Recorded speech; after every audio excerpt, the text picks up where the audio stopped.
Hello बच्चों, आज हम पढ़ने वाले हैं क्रिया के बारे में। क्रिया क्या होती है, कैसे पहचानते हैं? जिन शब्दों से पता चले कि कोई काम हो रहा है या कोई कार्य व्यक्त हो रहा है या प्रकट हो रहा है, उन शब्दों को कहते हैं क्रिया। कौन से होते हैं शब्द? यानी जैसे कि उदाहरण लीजिए, राम चल रहा है। यहाँ राम क्या कर रहा है?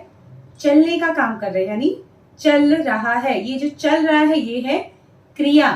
तो यहाँ पे देखिए मैंने क्रिया की परिभाषा लिखी है, इसे एक बार पढ़ लेते हैं। जिस शब्द से किसी काम का करना या होना प्रकट होता है उसे कहते हैं क्रिया। जैसे कि मैंने आपको बताया, देखिए उदाहरण, पढ़ना, लिखना, चलना, खाना, जाना इत्यादि। यानी पढ़ना, सीता पढ़ रही है, तो यहाँ पढ़ रही है यानी पढ़ने का काम हो रहा है, कोई ना कोई क्रिया हो रही है। तो यानी जिस भी शब्द से पता चले कि यहाँ कोई काम हो रहा है, उन शब्दों को कहते हैं क्रिया।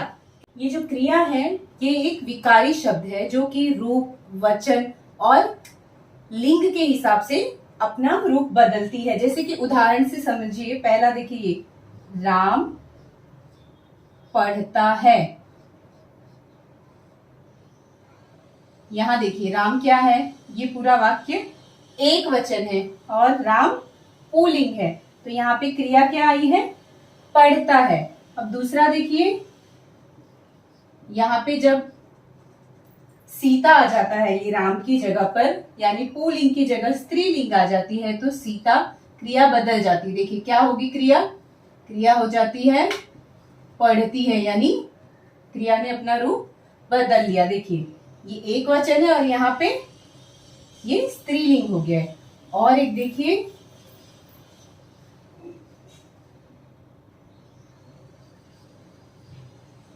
और जब यही वाक्य बहुवचन हो जाते हैं तो देखिए क्रिया किस तरह बदलती है। देखिए पढ़ते हैं, यानी एक वचन में क्रिया पुल्लिंग के साथ पढ़ता है और एक वचन में स्त्रीलिंग के साथ वही क्रिया पढ़ती है, और बहुवचन में वही क्रिया हो जाती है पढ़ते हैं। तो क्रिया एक विकारी शब्द है जो कि अपना रूप लिंग, वचन के हिसाब से बदलती है। इस चित्र को ध्यान से देखिए, यहाँ पर ये लड़का जो है रोहित है, ये क्या कर रहा है? रोहित लिख रहा है। और यहाँ ये लड़की, ये है सीमा। सीमा क्या कर रही है? सीमा गुड़िया से खेल रही है। और देखिए माताजी कप में चाय डाल रही हैं और पिताजी अखबार पढ़ रहे हैं, यानी कि सब कोई न कोई क्रिया कर रहे हैं, यानी कोई न कोई कार्य कर रहे हैं। अभी जो आपने चित्र देखा उसमें रोहित क्या काम कर रहा था? रोहित लिख रहा है, यानी रोहित ने कौन सा कार्य किया? लिखने का कार्य किया। तो उसने कौन सी क्रिया आ गई उसमें? लिखने की क्रिया आ गई। अब दूसरा देखिए, सीमा गुड़िया से खेल रही है। सीमा क्या कर रही है गुड़िया से? सीमा गुड़िया से खेल रही है, यानी कौन सा कार्य कर रही है? वह खेलने का कार्य कर रही है। कौन सी क्रिया है? खेलना क्रिया है। अब ये तीसरा देखिए, माताजी कप में चाय डाल रही है। यहाँ माताजी क्या काम कर रही है? कप में चाय डालने का काम, यानी डालना, यह क्रिया है। और पिताजी देखिए, पिताजी अखबार पढ़ रहे हैं, यानी पिताजी क्या काम कर रहे हैं? पिताजी पढ़ने का कार्य कर रहे हैं। क्रिया क्या है यहाँ पर? क्रिया है यहाँ पर पढ़ना। तो जैसे हमने ये चित्र देखा कि उस चित्र में रोहित, सीमा, माताजी, पिताजी, ये चारों कोई न कोई काम कर रहे थे, क्रिया कर रहे थे। तो कौन सी क्रिया थी? लिखना, खेलना, डालना और पढ़ना। ये चार क्रिया हमने उस चित्र में देखा जो कि क्रिया के उदाहरण हैं। अब हम क्रिया के भेद के बारे में जानेंगे। क्रिया के भेद। क्रिया मुख्य रूप से दो प्रकार की होती है। कौन कौन सी? देखिए पहला तो है अकर्मक क्रिया। कौन सा है? देखिए अकर्मक क्रिया। और दूसरा है सकर्मक क्रिया। देखिए इस नाम से ही समझ में आता है, अकर्मक यानी इसको इस प्रकार भी लिख सकते हैं, ये जुड़ के बना है अ और कर्मक, कर्मक यानी कर्म, यानी बिना कर्म के, यानी ये हो जाता है कर्म के बिना, या फिर कर्म रहित भी कह सकते हैं हम इसे। तो अकर्मक क्रिया क्या है? अ प्लस कर्मक, यानी है वो कर्म के बिना जो क्रिया होती है उसे कहते हैं अकर्मक क्रिया। और ये दूसरा क्या है? सकर्मक। ये कैसे बना? देखिए, स और कर्मक जुड़ करके बना है सकर्मक। सकर्मक यानी कर्म के साथ, इसका अर्थ है कर्म के साथ, यानी जो क्रिया कर्म के साथ होती है वो होती है सकर्मक क्रिया। तो क्रिया के दो भेद है, अकर्मक और सकर्मक। इसे हम और अच्छे से जानते हैं। पहले मैं आपको अकर्मक क्रिया के बारे में बताती हूँ। पहला देखिए, अकर्मक क्रिया, जिस क्रिया का फल कर्ता पर ही पड़ता है, यानी जो भी क्रिया हो रही है उसका फल कर्ता पर, यानी जो क्रिया में कार्य कर रहा है उस पर ही पड़ता है, उसे कहते हैं अकर्मक क्रिया। देखिए उदाहरण, राम दौड़ता है। यहाँ राम क्या है? राम यहाँ पर करता है, और ये दौड़ता है। ये क्या कर रहा है? ये है क्रिया, दौड़ने की क्रिया हो रही है यहाँ पर, यानी करता है और क्रिया हो रही है, लेकिन यहाँ पर कर्म नहीं है, कर्म यहाँ पर नहीं है। तो ये क्या हो गया? जहां कर्म न हो वो होती है अकर्मक क्रिया। यानी देखिए, राम है, राम करता है, उसको ये जो दौड़ता है ये फल उसको इस पर ही पड़ रहा है, उसका प्रभाव राम पर। तो राम दौड़ता है, ये क्या हो गई? अकर्मक क्रिया। और यहाँ कर्म भी नहीं है, तो ये क्या है? अकर्मक क्रिया। दूसरा देखिए, रमेश सो रहा है। यहाँ रमेश करता है और सो गया, वो क्रिया है, यानी यहाँ भी कर्म नहीं है। और सोने का प्रभाव किस पर पड़ेगा? रमेश पर, यानी जो क्रिया हो रही है उसका फल पड़ेगा कर्ता पर। तो ये हो गई अकर्मक क्रिया। तीसरा देखिए, प्रिया हंसती है। यहाँ प्रिया क्या है? प्रिया है कर्ता, और हंसती है यानी हंसने का वह कार्य कर रही है, हंसने की, हंसना यह क्रिया यहाँ हो रही है, दिख रहे हैं? यानी हंसने का असर किस पर पड़ेगा? फल किस पर पड़ेगा? कर्ता पर, यानी प्रिया पर। तो ये क्या हो गई? ये अकर्मक क्रिया है। दूसरा देखिए, सकर्मक क्रिया। दूसरा है, जिस क्रिया में कर्म का होना जरूरी होता है उस क्रिया को कहते हैं सकर्मक क्रिया। यानी जिस क्रिया में कर्ता हो, कर्म हो और क्रिया, ये तीनों होते हैं, वो होती है सकर्मक क्रिया। उदाहरण देखिए, राम आम खाता है। यहाँ राम क्या है? राम है कर्ता, और ये आम क्या है? ये कर्म है, और खाता है, ये क्या हो रही है? ये क्रिया हो रही है। कौन सी क्रिया हो रही है? खाने की क्रिया हो रही है। यानी जिस वाक्य में कर्ता के साथ साथ कर्म होता है उस वाक्य को कहते हैं सकर्मक क्रिया। देखिए, राम कर्ता, आम कर्म और खाता है क्रिया। दूसरा उदाहरण देखिए, यहाँ श्याम क्या है?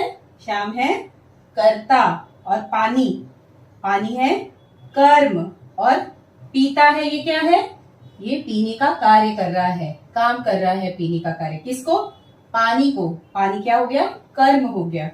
अब उसी तरह तीसरा उदाहरण देखिए, राधा गाना गाती है। यहाँ जो राधा है वो कर्ता है, गाना जो है वो कर्म है, और गाती है, ये क्या हो गया? ये हो गई हमारी क्रिया, गाने की क्रिया कर रही है राधा। तो जिन भी वाक्यों में बहुत ही आसान होता है इसे समझना कि कर्ता और कर्म के साथ क्रिया हो रही है, तो उस वाक्य को समझ लीजिए कि वो सकर्मक क्रिया का उदाहरण है। अगर और एक तरीका मैं आपको बताती हूँ, अगर जैसे कोई भी उदाहरण आप है आया हुआ है वाक्य, आपको पहचानना है कि ये सकर्मक क्रिया है ये या अकर्मक क्रिया है, तो आप अपने आप से सवाल पूछ सकते कि राम क्या खाता है, यानी कर्म है, तो आपको उसका उत्तर मिल जाएगा कि राम आम खाता है। या आप कह सकते हैं, आप तो उसकी जगह किसे या क्या, ये दो शब्द यूज कर सकते हैं। जैसे श्याम पानी पीता है, श्याम क्या पीता है? पानी पी रहा है, आपको उत्तर मिल रहा है। उसी तरह जैसे हमने अकर्मक क्रिया की थी, उसका उदाहरण क्या था? उसका हमारी जो अकर्मक वाली क्रिया का उदाहरण है, देखिए राम पढ़ता है। अगर आप इसमें अपने आप से सवाल पूछेंगे राम क्या पढ़ता है, तो यहाँ तो राम सिर्फ पढ़ रहा है, वो क्रिया कर रहा है, वो क्या कर रहा है यहाँ पर नहीं है। तो इससे समझ में आ जाएगा कि ये क्या है, ये है अकर्मक क्रिया का उदाहरण, जिसमें जिस वाक्य में आपको अपने ही प्रश्न का उत्तर मिल जाए वो होती है सकर्मक क्रिया, क्योंकि उसमें कर्म होता है। और अकर्मक क्रिया में कोई कर्म नहीं होता। आप ये भी पूछे राम किसे पढ़ता है, तो भी आपको कोई जवाब नहीं मिलेगा, क्योंकि राम सिर्फ पढ़ रहा है। तो आप इन दोनों क्रिया में इस प्रकार से अंतर समझ सकते हैं। आप फिर कोई भी ऐसा वाक्य आए, आप उसे आसानी से समझ सकते हैं कि वो अकर्मक क्रिया का उदाहरण है या सकर्मक क्रिया का। हाँ देखिए, अभ्यास के लिए मैंने कुछ उदाहरण लिखे हैं, आपको इन्हें पढ़ना है और बताना है कि इसमें से कौन सी सकर्मक क्रिया है और अकर्मक क्रिया है। तो चलिए पहला पढ़ते हैं। मीना सोती है, ये क्या है? मीना, मीना यानी कर्ता, सोती है यानी सोने का काम कर रही है, यानी सिर्फ यहाँ करता है और क्रिया हो रही है। तो ये कौन सी हो गई क्रिया, बताइए? ये हो गई अकर्मक क्रिया, यहाँ कर्म नहीं हो रहा है, मीना सोती है। यहाँ दूसरा देखिए, रचना सामान लाती है। रचना क्या है?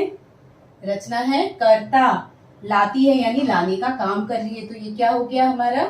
ये हमारी क्रिया हो गई, कार्य कर रही है। और सामान, ये हमारा कर्म हो गया। तो ये कौन सी क्रिया हो गई? ये हो गई सकर्मक क्रिया। जैसा कि मैंने आपको और एक तरीका बताया है पहचानने के लिए। पहला तो अकर्मक क्रिया में कोई भी कर्म नहीं होता और सकर्मक क्रिया बिना कर्म के नहीं होती। यानी कर्म, आप कर्म के बारे में देख सकते हैं कि यहाँ कर्म नहीं है तो ये अकर्मक है, और जिस क्रिया में कर्म है तो वो सकर्मक है। और एक तरीका है पहचानने का, जैसे राम दौड़ता है। अब आप इसमें अपने आप से सवाल पूछ सकते कि राम कहाँ दौड़ता है, राम कैसे दौड़ता है। तो यहाँ कोई जवाब नहीं मिल रहा है, बस राम दौड़ रहा है, दौड़ने का काम कर रहा है। तो ये जब हमें कोई जवाब न मिले तो वो क्या हो गई? वो हो गई अकर्मक क्रिया। आसान है ना समझना? अब ये देखिए, प्रिया फल खा रही है। अगर यहाँ आप सवाल करें कि प्रिया क्या खा रही है, तो प्रिया फल खा रही है, यानी यहाँ कर्म है और कार्य क्या हो रहा है? खाने का कार्य हो रहा है। तो ये हो गई हमारी सकर्मक क्रिया। यानी जिस भी वाक्य में आपको जवाब मिल जाए वो सकर्मक, और जहां आपको जवाब ना मिले वो अकर्मक क्रिया। अभी देखिए, बच्चे खेल रहे हैं। बच्चे करता है, खेल रहे हैं यानी खेलने का कार्य कर रहे हैं। तो ये क्या हो गई? ये अकर्मक क्रिया हो गई।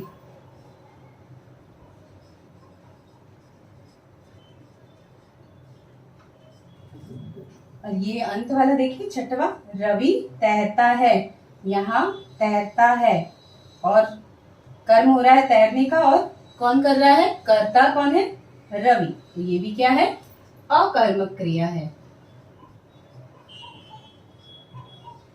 तो आज मैंने आपसे दो ऐसी ट्रिक शेयर की है जिससे आप अकर्मक और सकर्मक क्रिया का आसानी से पता लगा सकते हैं। आपको वीडियो कैसा लगा मुझे जरूर बताइएगा। धन्यवाद।